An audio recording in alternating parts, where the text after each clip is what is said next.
Bonjour.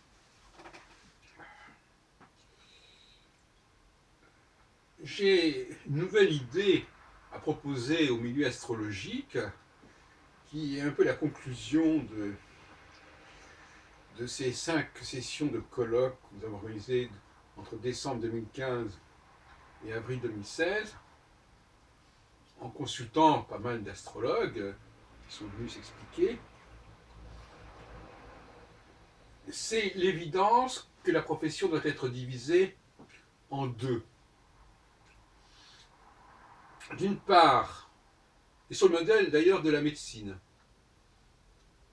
d'une part, les généralistes, qui doivent s'intéresser à la question de savoir si la personne est en bonne santé ou pas, si ce qui lui arrive dans la vie, si son comportement est normal ou pas. Et puis, d'autre part, des spécialistes, si on veut, pour reprendre la terminologie médicale, qui, eux, vont devoir conduire un travail plus spécifique à la personne. Précisément parce que ce seront des personnes qui auront des problèmes, qui auront des anomalies, des dysfonctionnements, mais qui tiendront néanmoins à se trouver dans un cadre de référence traditionnelle, de référence cosmique. De la même façon qu'il y a des études de médecine qui ne s'occupent pas uniquement des maladies, qui d'abord doivent enseigner l'anatomie, la normalité du corps, le fonctionnement normal du corps. Et ce n'est que lorsqu'on a bien compris les processus normaux que l'on peut aborder les questions de pathologie. Or, nous trouvons dans le milieu astrologique dans une situation un petit peu paradoxale et un petit peu inversée, où les pathologistes, c'est-à-dire ceux qui vont traiter de cas particuliers, de cas individuels, ignorent ce qu'est la normalité, ignorent l'anatomie psychique de l'être humain, et notamment de ce qui distingue l'homme et la femme, comme sur le plan anatomique, ils sont déjà distincts. Donc, il y a quelque chose qui ne va pas dans cette organisation, dans cet organigramme de la profession astrologique, et je soumets cela à la Fédération des astrologues de France, qui, à mon avis, n'a pas du tout pris en compte cette problématique, qui n'a pas du tout proposé une telle restructuration, et c'est bien dommage. Et bon, alors, il faudrait donc revoir, réformer l'enseignement de l'astrologie pour justement doter les personnes qui se destinent à cette profession des connaissances nécessaires.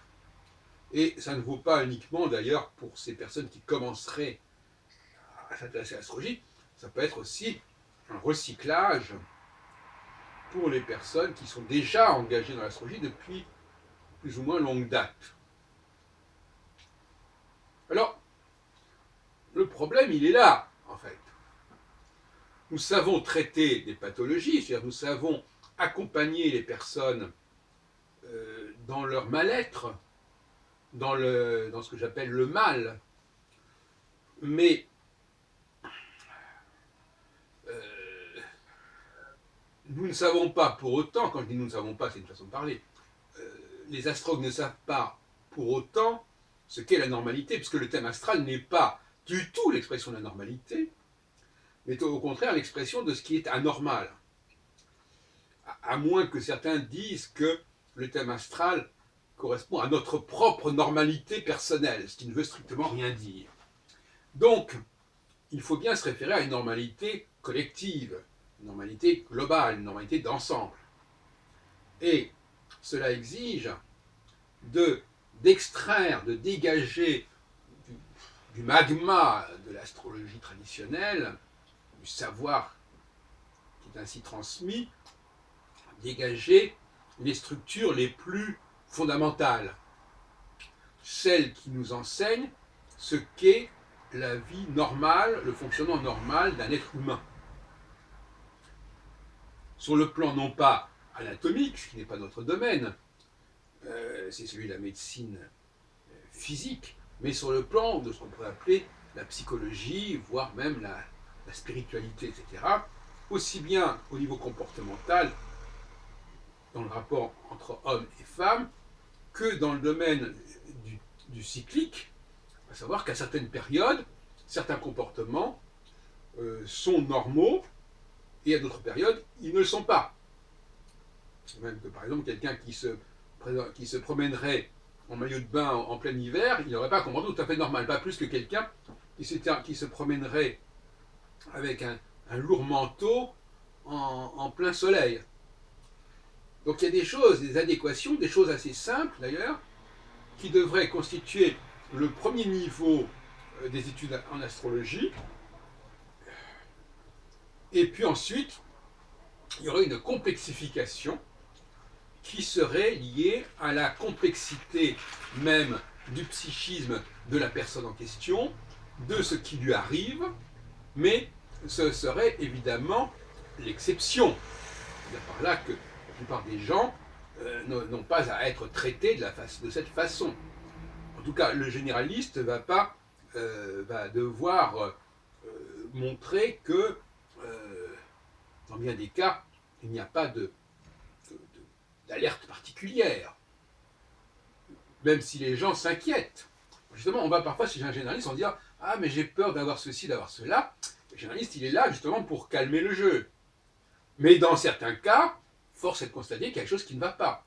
Mais ce n'est pas la règle générale.